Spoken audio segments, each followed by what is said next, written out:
Bonjour. Soit un circuit suivant, on nous demande de calculer tous les courants qui circulent dans les branches. Il paraît un peu compliqué, mais il ne l'est pas si on utilise justement les méthodes que je vais proposer. Moi, je pense qu'on va utiliser le diviseur de courant pour calculer les courants dans les branches. Alors, je vais modifier un peu ce circuit pour le rendre un peu plus facile. Voilà, je le modifie. On a R8 et R9 qui sont en parallèle. Voilà. Et maintenant, on pourra commencer à résoudre. Alors là, je vais vous rappeler le diviseur de courant. Le diviseur de courant, c'est le suivant. Si on a R1, R2, et on voudrait calculer I2 et I1 en fonction du courant principal. Voilà, c'est que I1 c'est égal à V sur R1, I2 c'est égal à V sur R2, et V c'est égal à la résistance équivalente multipliée par le courant total. C'est-à-dire V est égal à R1, R2 sur R1 plus R2 multiplié par I. Alors, si on remplace V par cette expression, on a R2 sur R1 plus R2 multiplié par I. Et ici, c'est R1 sur R1 plus R2 multiplié par I. On va utiliser le diviseur de courant. C'est-à-dire que on va calculer d'abord I total. Connaissant I total, connaissant cette résistance équivalente de ces trois résistances et connaissant la résistance équivalente, bien sûr c'est I3 ici, on peut calculer I3 ici, et ici c'est ce que on a appelé jusqu'à R5, c'est R5'. Donc ça c'est R5'. En fait, je peux calculer I5 et I3, connaissant R5' et R7'. Maintenant, une fois que j'ai I5, je peux calculer I5, je peux calculer I4. Et si je connais la résistance R3'. Si je connais R3', je l'ai ici. Je ne l'ai pas. C'est R3' ou c'est... Connaissant I5, je peux calculer I4 et I6. Connaissant, je pense R3'. C'est-à-dire connaissant I R3', je l'ai. Ou je ne l'ai pas. Je ne l'ai pas dessiné peut-être. Ou je l'ai. Non. R7, R3, je ne l'ai pas. Donc, en fait, si je connaissant I5, je peux calculer.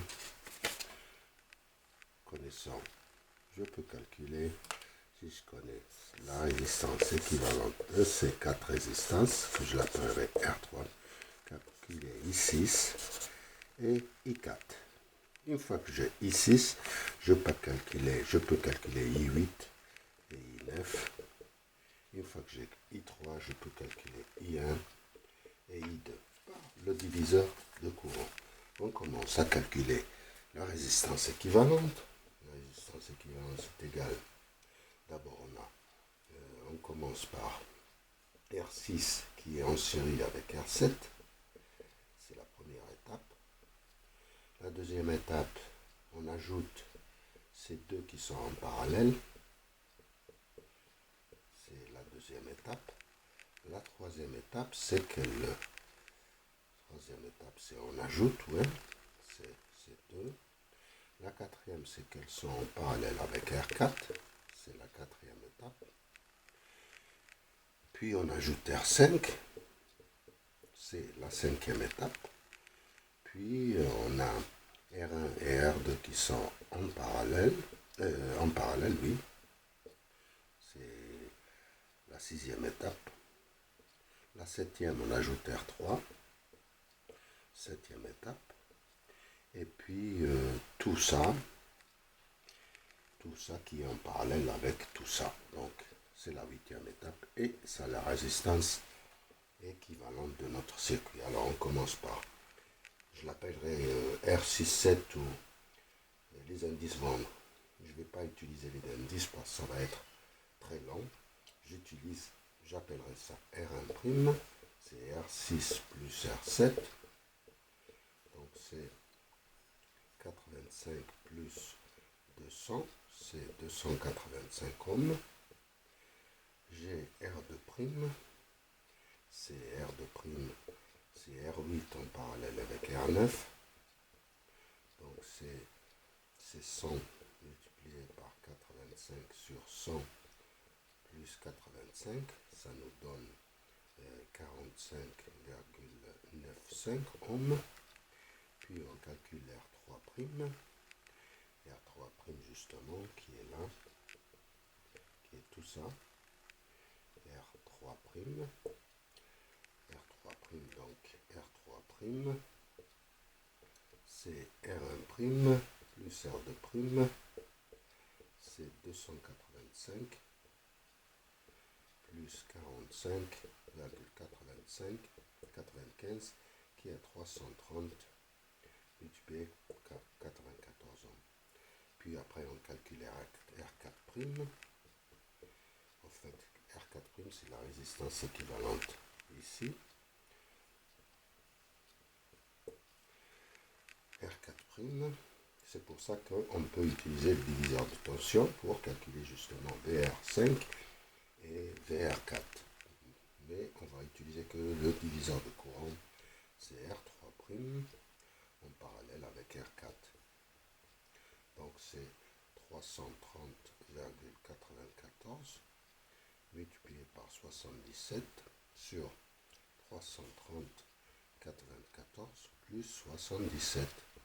Ça nous donne 62,65 ohms.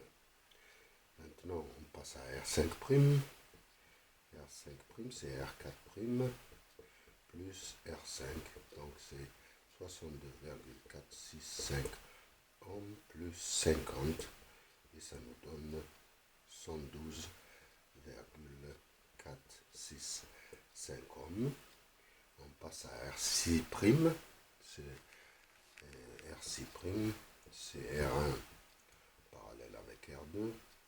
Donc c'est 25 multiplié par 50 sur la somme, 75, ça nous donne 16,67 ohms. Et puis on passe à R7'. R7', c'est R6' plus R3, c'est 16,67 plus R3 qui fait 63, ça nous donne 79,67 ohms. Maintenant, on a R8' qui est égal à R équivalente, c'est R5' en parallèle avec R7', et c'est égal à R7, 79,67 multiplié par S5', 112,465 sur 79,67 plus 112,465 et ça nous fait une résistance équivalente de 46,635 ohms. Ici on calcule le I principal, c'est V, la tension elle est de 100 sur 46,635, ça nous fait 100 sur 46,635, ça nous donne 2,144 ampères. Je l'écris ici, I c'est égal à 2,144 ampères. Ce qu'il nous faut, c'est R3', je l'écris ici. R3', c'est 330,94 ohms. R3'. Il nous faut aussi R5', je pense. R5', c'est 112,465 ohms. Et j'espère que c'est tout, parce qu'R5', ça nous donne R5 et I5. R3, ça nous donne I6 et I4. Voilà, j'espère que je n'ai rien oublié. On va calculer maintenant tous ces courants. C'est pas compliqué. Ça paraît compliqué.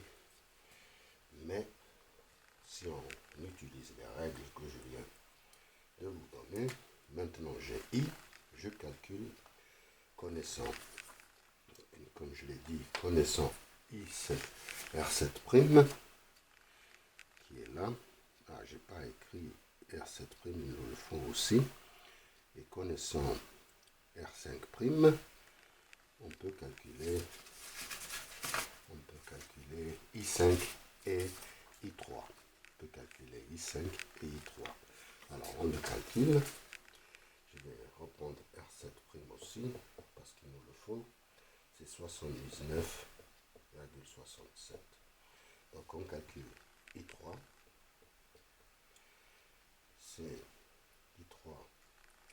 C'est R1, R5', sur R7' plus R5', multiplié par I. Et I5,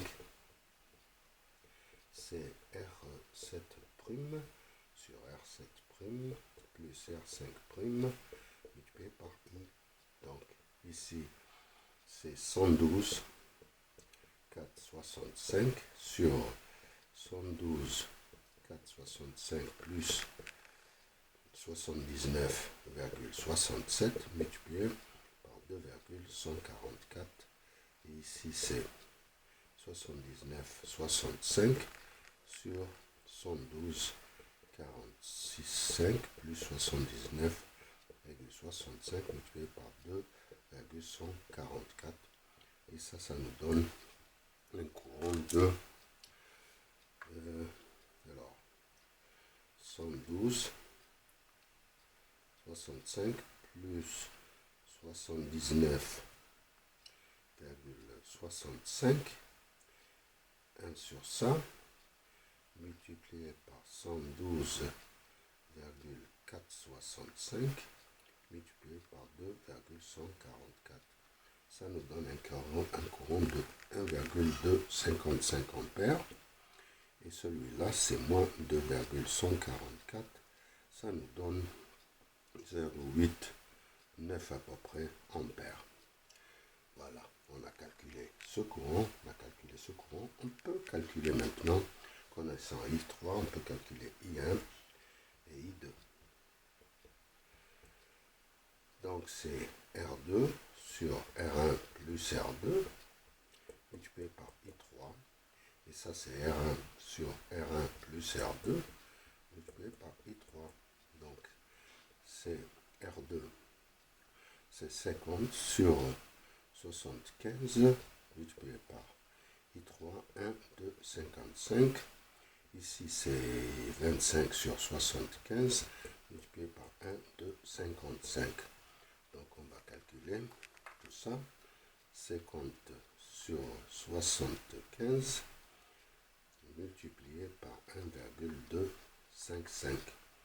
Donc c'est 0,836 et moins 1,255, ça nous donne le reste du courant, c'est 0,42 ampères. On écrit ici les résultats. I3, c'est 1,255. I5, c'est 0,89 ampères. Et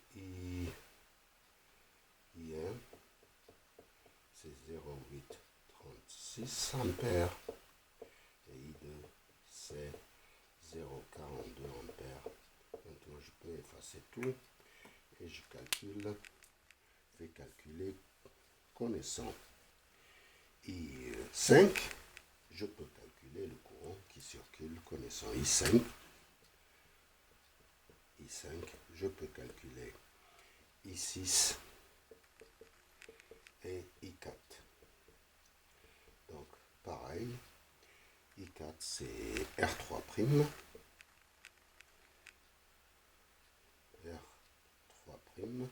sur R3' plus R4. Ici c'est R4 sur R3' plus R4. Voilà, donc on a R4 c'est combien? 77 sur 77 plus R3' qu'on a calculé, 330,94 multiplié par I5, c'est 0,89. Et ici, c'est 330,94 sur 77 plus 330,94 multiplié par 0,89. Ça nous donne un courant I6. 77 plus 330,94 multiplié par 77 et multiplié par 0,89.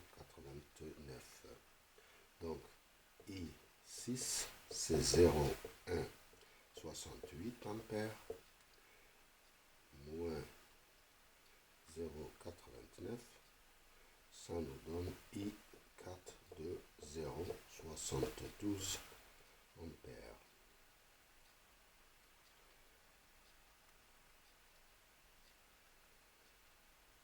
Ok. Donc on a calculé ici. S'il ne nous reste plus que calculer I8 et I9, connaissant le courant qui circule ici, qui est de I6, I8, I9. I8, c'est égal à R9 sur R8 plus R9. Ça, c'est R8 sur R8 plus R9, multiplié par le courant I6 et I6. Voilà, on a tout calculé. R8, c'est R9, c'est 85 sur la somme, 185, multiplié I6, 0,168. Et puis l'autre, c'est R8, c'est 80. C'est R8, c'est 100. C'est 100 sur 185 multiplié par 0,168. 85 divisé par 185 multiplié par 0,168. Ça nous fait un courant de 77,2 mA. Et ici,